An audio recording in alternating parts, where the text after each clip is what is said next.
안녕하세요. 34살 남자입니다. 결혼 2년 차이고요. 사연을 보통 여자분들께서 보내주시는데 제가 적어도 되는지 모르겠지만 정말 답답하고 어디 털어놓고 싶은 마음에 이렇게 용기 내서 사연 보내봅니다. 저는 평범한 집안의 둘째로 태어났고 위로는 누나가 한 명 있습니다. 본가는 지방이고 현재 저는 가족들과 떨어져 서울에 혼자 자리 잡아 생활하고 있습니다. 막연하게 서울 생활의 꿈도 있었고 지방에서 사는 게 너무 싫었습니다. 그래서 재수를 했지만 엄청 노력해서 서울에 있는 유명 대학에 진학하게 되었고 그때부터 저의 서울 라이프가 시작되었습니다. 대학을 졸업하면서도 대입을 준비하던 것처럼 1년이란 시간을 더 방황했어야 했지만 서울 안에 있는 꽤나 괜찮은 회사에 들어가게 됩니다.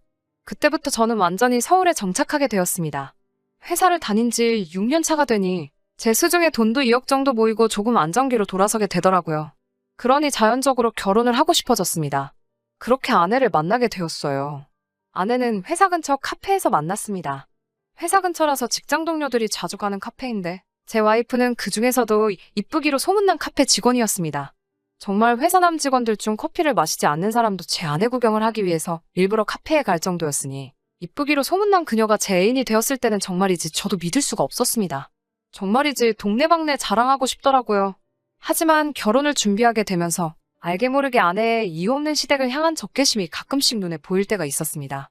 둘만 있을 때는 저에게 그렇게 잘했는데 유독 고향에 있는 누나나 엄마 이야기가 나오면 엄청 불편해하더라고요.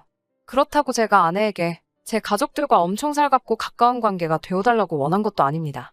본가 자체가 워낙 거리가 멀기도 하니 그냥 할 도리만 하자는 주의였는데 아내는 겪어보지도 않고 어디서 들으니 어떻더라 저떻더라 하면서 시댁에 대한 적개심이 굉장히 심해 보였습니다.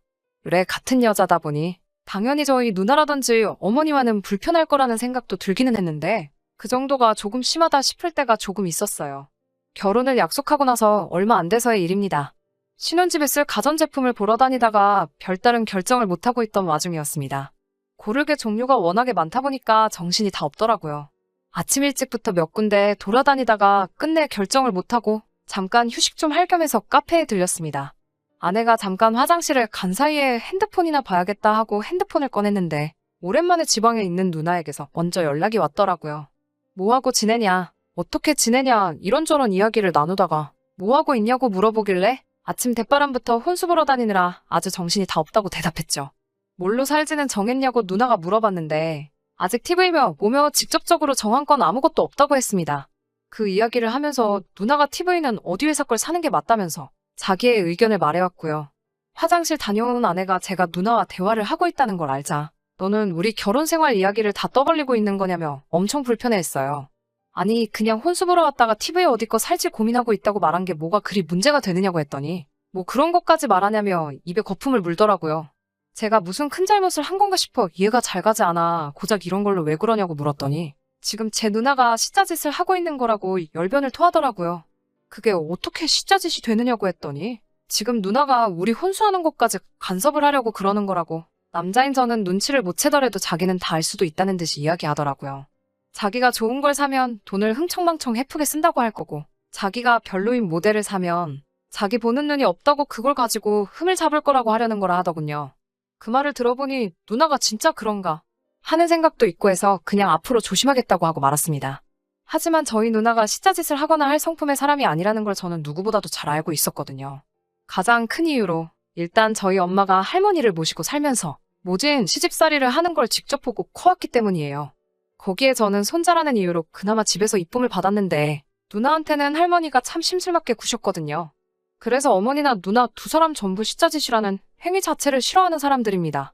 시자짓하는 시모나 시누가 될 생각은 추호도 없다고 노래를 부르던 두 사람이었거든요. 결혼 준비하면서 결혼하고 나서도 우리 어머니가 아내에게 전화 연락을 먼저 하거나 그런 적도 한 번이 없었는데 뭐가 그렇게 불편하다고만 하는지 참 이해가 안 갔습니다. 어쨌든 그런 상황에서도 축복 속에 저와 아내는 결혼을 했습니다. 집은 제가 모은 돈과 부모님이 보태주신 돈까지 합해 서울에서 신축 빌라를 한 개 구하게 되었습니다. 투룸짜리 사이즈가 작은 신축 빌라여서 아내가 혼수로 집을 채우는 데는 1,500만 원이 채 들지 않았습니다. 아내가 일하는 카페가 근무 조건이 그다지 안정적인 편이 아니었던지라 많이 힘들어했습니다. 어차피 아르바이트식으로 일하는 거라 상관은 없었지만 그마저도 그만두고 싶다고 말하더라고요. 저는 아내가 계속 일을 해줬으면 하는 바람이 있었고 곧 죽어도 일을 그만두고 싶다는 아내를 겨우 뜯어말려 애매한 맞벌이 부부로 생활을 하고 있었어요. 그리고 6개월 전 아내가 첫 아이를 임신하게 되었습니다. 우리 첫 아이 임신 소식에 양가 부모님 다 기뻐하셨고 저도 가능한 모든 걸 아내에게 맞추려 노력하며 살게 되었습니다. 아내는 임신하면서 그렇게 바라던 카페를 그만두게 되었고 저도 집안일을 도와주며 아내의 몸조리를 도와줬습니다. 임신 16주차가 지나니 이제 안정기에 접어들었다며 친정부모님하고 아이 태어나기 전에 한번 해외여행을 떠나고 싶다고 하기에 그렇게 하라고도 했어요.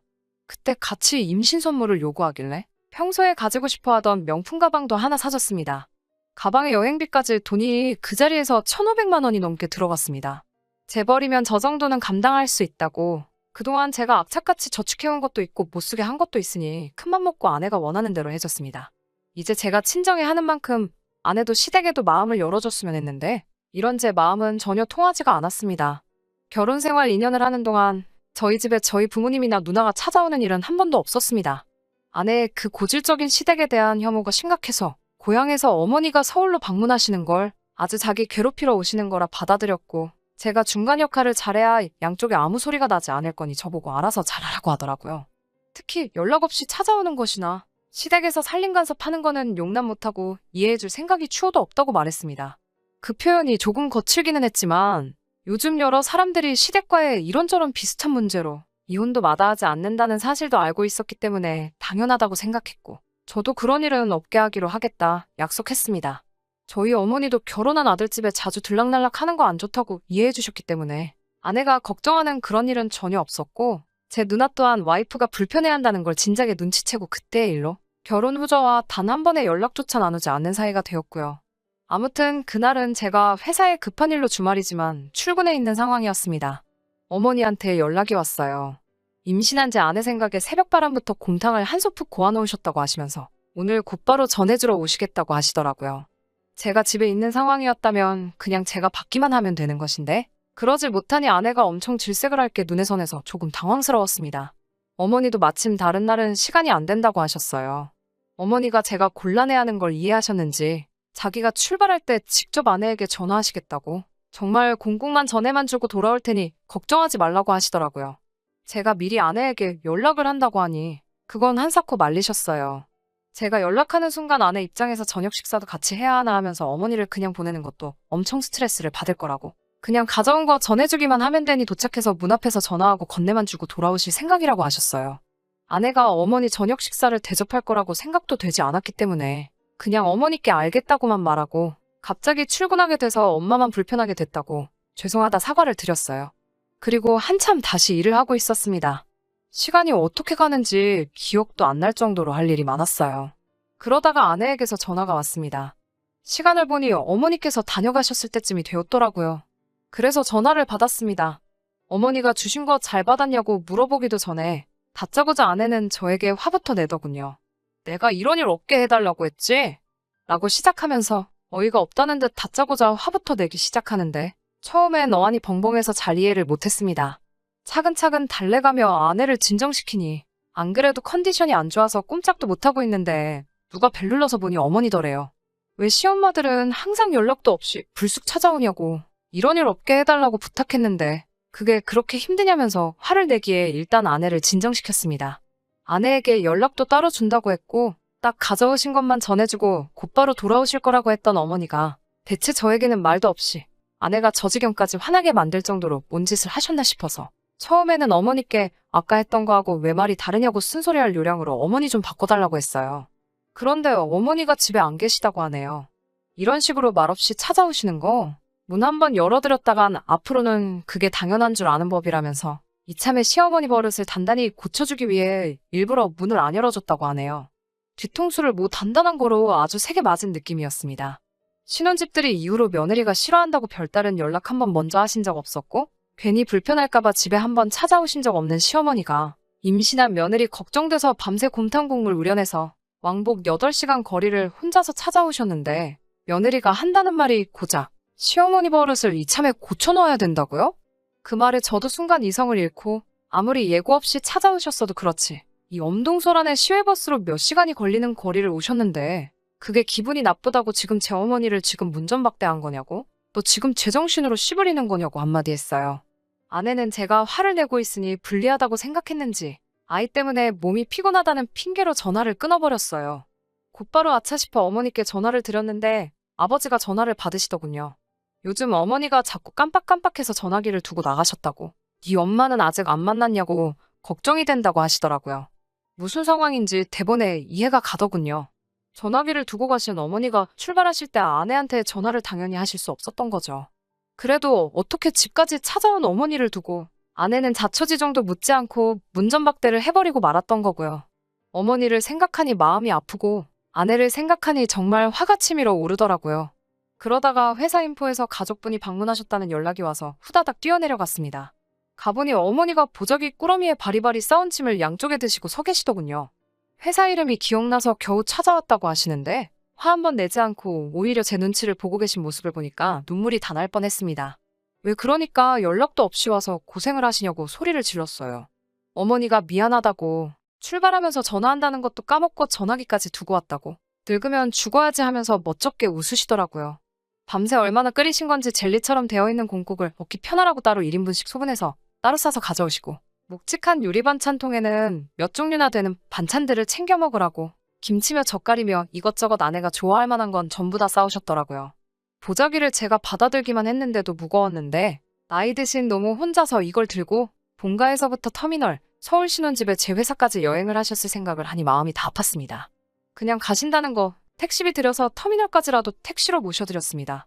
밀린 일 정신없이 처리하고 이건 제대로 짚고 넘어가야겠다는 생각이 들어 아내와는 한바탕 할 생각으로 상태로 집으로 돌아갔어요.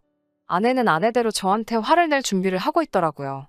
제가 어머니가 가져온 걸 양손 가득 들고 온 모습을 보니 경비실에서 주더냐고 하면서 이게 무슨 경우냐고 저에게 화를 냈어요. 아내가 화를 내면서 몰라도 되는 이야기를 더 알게 되었습니다. 어머니가 찾아왔을 때 아내가 아예 집에 없는 척을 했다가 어머니가 어쩔 수가 없으니 경비실에 찾아갔는가 봅니다. 경비 아저씨한테 인터폰이 왔는데 어머니가 거기다가 짐을 두고 가셨다고. 그런데 전부 음식들이라 상할 것 같아서 미리 가져가셨으면 좋겠다 싶어 연락을 줬다고 하더군요. 아내는 그냥 거기다 두던지 갖다 버리던지 아저씨들 드시던지 맘대로 하시라고 대답을 했는가 봐요. 그런데 어머니가 그 음식들을 고스란히 저희 회사로 가져오신 걸 보니 아무래도 그 경비 아저씨와 인터폰을 주고받는 와중에 옆에 같이 계셨던 것 같습니다. 아내에게는 불같이 화를 냈어요. 자꾸 쉿자짓을 한다고 하는데 우리 엄마나 누나가 너한테 못 살게 군 적이 한 번이라도 있느냐고요. 오늘같이 연락도 없이 집에 찾아오는 게 쉿자짓이지 않느냐고 따지는 말에도 제가 왜 그런 건지 어머니가 전화기를 두고 가셔서 연락을 할 수 없었다는 전후사정을 말해도 그건 변명에 불과하다는 투로 대답을 하더라고요. 결과적으로 어머니는 연락 없이 찾아온 게 맞지 않느냐고 하는 말에는 대답을 할 수 없었지만 아내의 그 뻔뻔한 태도가 너무나도 화가 났습니다. 임신 중 예민한 상황인 것도 이해하고 시어머니나 신호가 어렵고 불편할 거라는 것도 다 이해를 했습니다. 무엇 하나 제가 먼저 이래라 저래라 하고 요구한 적도 없었습니다. 심지어 신우를 불편해하는 모습 때문에 결혼 후 단 한 번도 연락조차 하고 지낸 적이 없습니다. 다만 오늘 같은 날 아내가 최소한의 사람돌이를 했다면 아무리 말없이 방문하셨더라도 날 추운데 집 안으로 잠깐 모시고 따뜻한 차 한 잔이라도 대접해드렸다면 적어도 엄동설 안에 저희 어머니가 전화기도 없는 상황에서 그 무거운 짐을 들고 터미널과 저희 집, 제 회사를 왔다 갔다 하실 필요도 없었을 테고 그랬다는 생각을 하니 아무리 생각해도 아내를 용서할 수가 없네요. 장인 장모님 외식 몇 번 시켜드릴 동안 우리 부모님한테 즉석밥 한 그릇이라도 선물해 드린 적도 없습니다. 지금 생각하니 아내를 위해서 그랬다는 말은 저의 만족을 위한 말이었고 제가 불효자고 아주 못난 놈입니다. 이미 아내의 배는 불러오고 있고 곧 있으면 출산일이 임박해오는데 저는 더 이상 아내와 미래를 준비하고 싶지 않습니다. 저도 모르게 이혼하자는 말을 해버렸어요. 현재 아내는 친정으로 짐 싸들고 간 상태입니다. 누나는 오랜만에 연락이 와서 자초지종을 다 들었는지 그냥 이참에 갈라서라고 하네요. 어머니는 괜히 자기 때문에 제가 이혼하게 생겼다고 미안하다고만 하시고 있어요.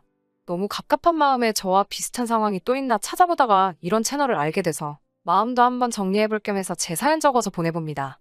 아이를 생각하면 참는 게 맞고 어머니를 생각하면 이혼하는 게 맞는데 아직도 이 상황에 결정을 내리지 못하겠네요.